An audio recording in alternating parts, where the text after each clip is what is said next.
What's up, Finches? It's Charles Darwin here. Welcome to my greatest contribution to evolutionary theory, the origin of species. I published my findings on the studies of the Galapagos Islands in 1959 in my book entitled On the Origin of Species, where I discussed natural selection of all organisms. So what is natural selection, you ask? It is a process by where organisms better adapted to their environment tend to survive and produce more offspring.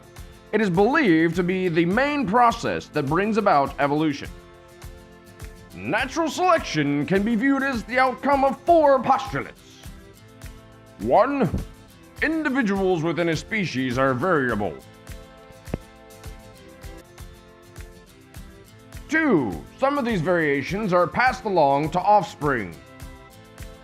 3. In every generation, more offspring are reproduced than can survive. And finally, postulate number 4. Survival and reproduction are not random. Those with favorable variations survive and go on to reproduce.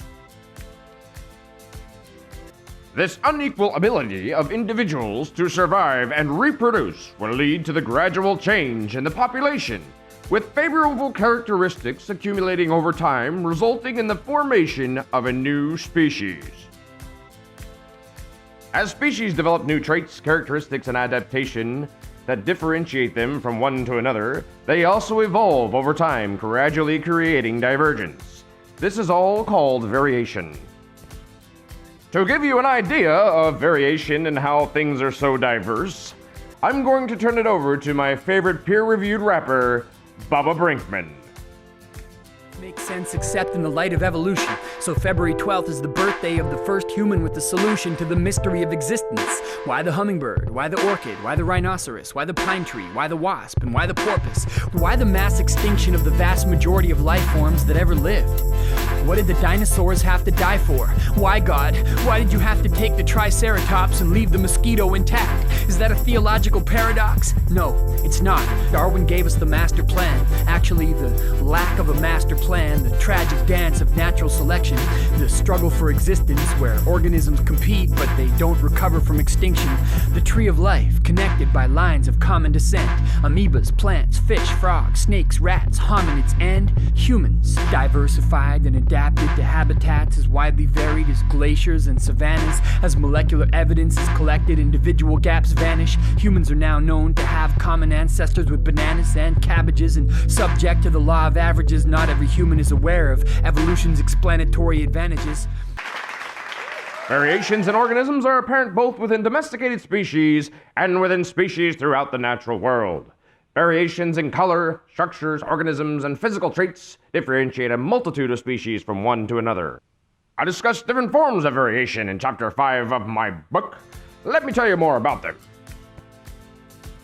Loss or modifications of limbs and features based on the use is naturally selected for over time for higher fitness.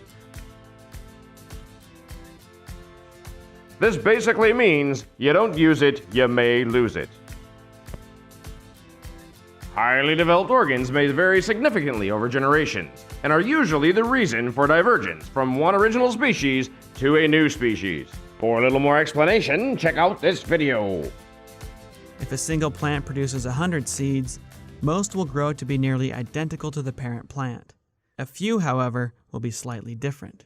Some variations will be undesirable, smaller size, bitter taste, vulnerability to disease, and so on. Other variations will be highly valued. Thicker, sweeter leaves, for example. If a farmer only allows the best plants to reproduce and create seeds for the next crop, small positive changes will add up over multiple generations, eventually producing a dramatically superior vegetable. Variations to one organ can cause variations to another. This usually occurs in homologous organs which form together during embryonic development. And that is variation. Although I attempt to explain how variations occur, I present some hypotheses that are ultimately confusing and contradictory, because I do not fully understand the mechanisms of variation and heredity. However, I have concluded that variations must be inherited for natural selection to occur.